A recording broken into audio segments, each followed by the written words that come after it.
Bonjour à vous, bonjour à chacun de vous, soyez en tout cas les bienvenus. Je suis très heureux de prendre ce moment avec vous sur la chaîne Pause Matinale, de pouvoir profiter de ces moments, de pouvoir vous partager une capsule simplement d'encouragement. Et aujourd'hui, je voudrais voir avec vous cette pensée qui est que quand la prière semble être sans réponse, quand la prière semble rester sans réponse. Pourquoi cette pensée? Parce que la question arrive souvent dans le cœur de chacun et de chacune, se dire mais est-ce que je suis seul à vivre des moments difficiles? Est-ce que je suis le seul à avoir le sentiment que ma prière ne monte pas plus haut que le plafond? Vous savez, ce genre de moment où vous êtes dans l'intimité de votre chambre, vous priez, vous intercédez, vous répandez votre cœur devant Dieu, et vous avez le sentiment que le ciel est complètement fermé, que rien ne passe. Vous êtes comme dans un brouillard, vous êtes comme esselé. Au lieu de vivre un temps de rafraîchissement, vous êtes là comme vivant un temps d'apnée spirituelle. Et pourtant, dans ces moments, Dieu veut parler, Dieu veut encore agir, Dieu entend. Mais notre cœur va générer dans ces instants des tas de pensées, des tas de raisonnements, des tas de compréhension des choses qui vont semer en nous du doute, semer en nous de la crainte. Pourtant, même si on a notre cœur qui est attaché à Dieu, même si nous aimons sa parole, même si nous aimons passer du temps avec lui dans la louange, dans l'adoration, dans la prière, dans l'intercession, nous allons quand même aussi vivre parfois des moments où nous sommes comme esselés, comme dans un chemin désertique. Vous savez, ce genre de marche où parfois c'est pas si facile que cela d'avancer en tant que chrétien.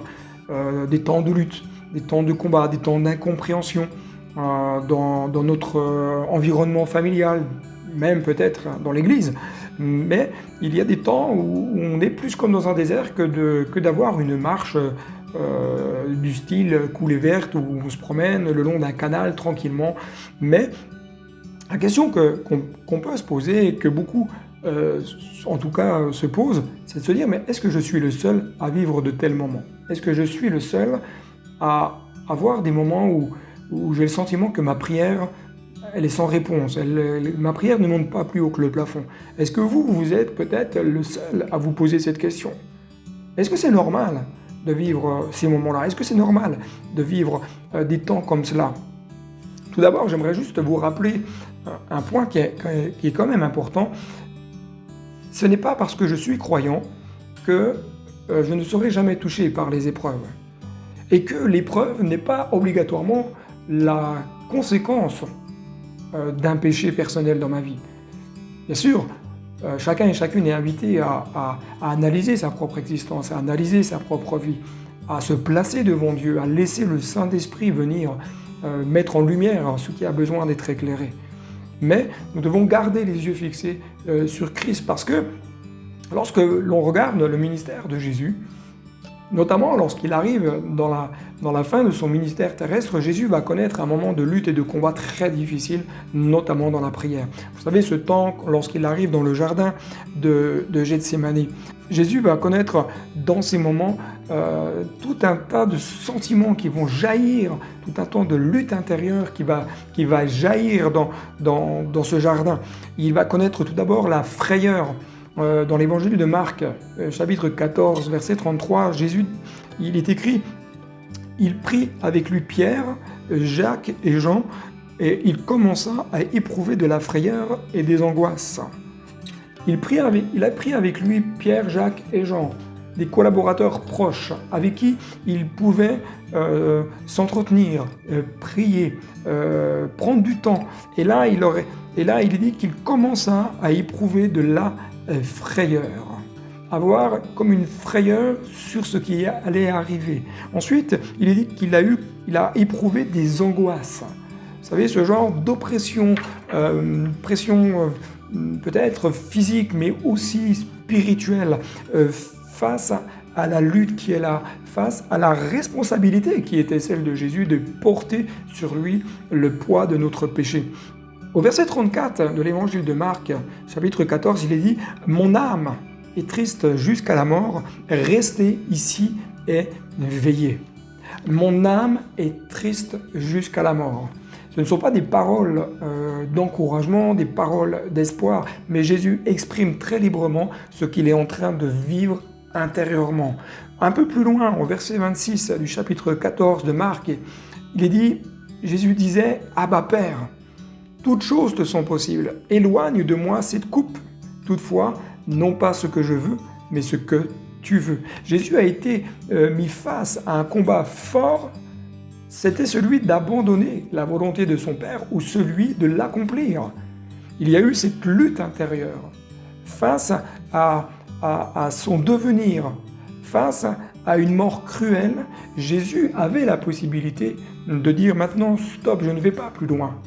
Mais par amour, Jésus va livrer le combat.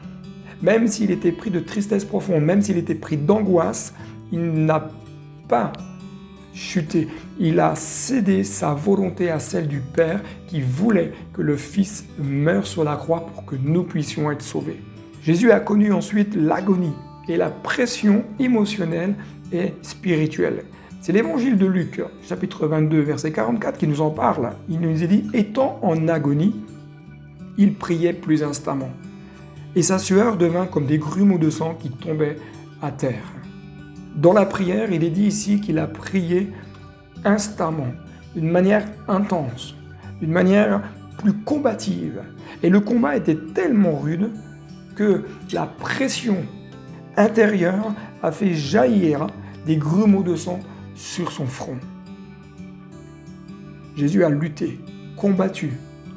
Jésus a livré bataille dans la prière. Il a été confronté avec le sentiment de l'abandon de son Père. Matthieu chapitre 27, verset 46.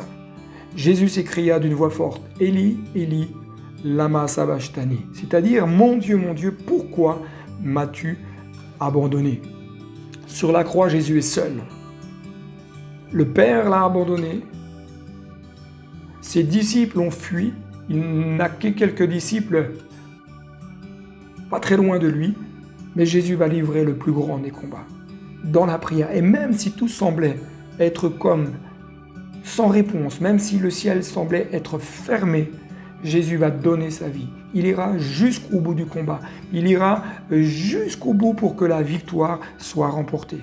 Jésus lui-même a connu ces moments de lutte. Jésus lui-même a connu ces moments de combat et de souffrance.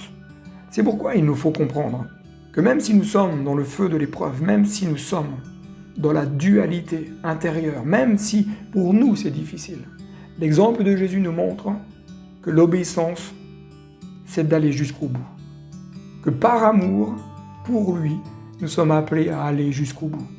L'auteur aux Hébreux nous dit au chapitre 5, versets 7 à 9, c'est lui, en parlant de Jésus, qui dans les jours de sa chair, ayant présenté avec de grands cris, avec larmes, des prières et des supplications à celui qui pouvait le sauver de la mort, ayant été exaucé à cause de sa piété, il a appris bien qu'il fut fils, l'obéissance par les choses qu'il a souffertes, et qui, après avoir été élevé à la perfection, est devenu pour tous ceux qui lui obéissent, l'auteur d'un salut éternel.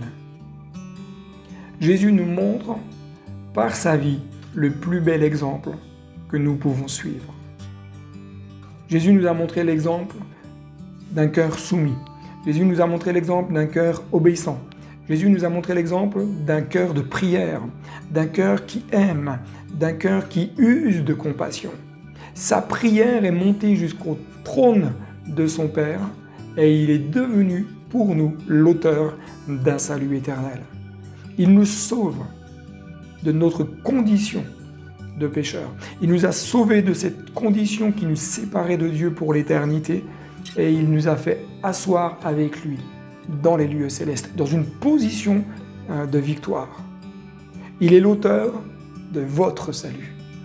Il est celui qui vous sauve de la situation de crise peut-être dans laquelle vous êtes. Il est celui qui vous sauve peut-être des angoisses qui viennent vous envahir, vous saisir.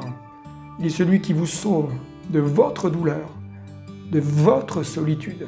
Il est là, un ami fidèle, un ami qui est là, présent chaque jour. Alors, comment être libéré? Tout simplement, et en terminant par Hébreux 4, verset 16.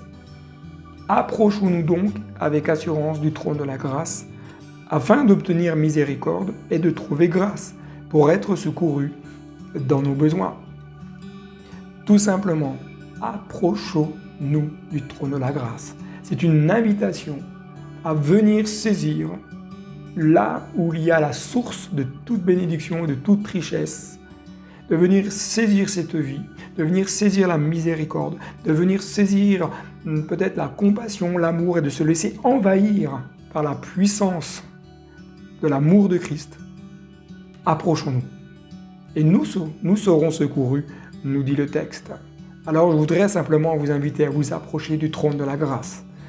Vous approchez tel que vous êtes, parce que du trône coule le pardon, du trône de la grâce coule l'amour, du trône de la grâce coule la compassion, la bienveillance, son esprit, sa vie, sa puissance, tout ce dont vous avez besoin pour pouvoir aller jusqu'au bout. Et même si votre prière semble être comme sans réponse, elle est en réalité entendue de votre Père qui est dans les cieux. Que Dieu vous bénisse richement, abondamment, puissamment. N'hésitez pas à vous abonner, à partager cette vidéo autour de vous, d'activer la petite clochette pour être alerté des prochaines capsules qui seront mises en ligne. À bientôt et que Dieu vous bénisse.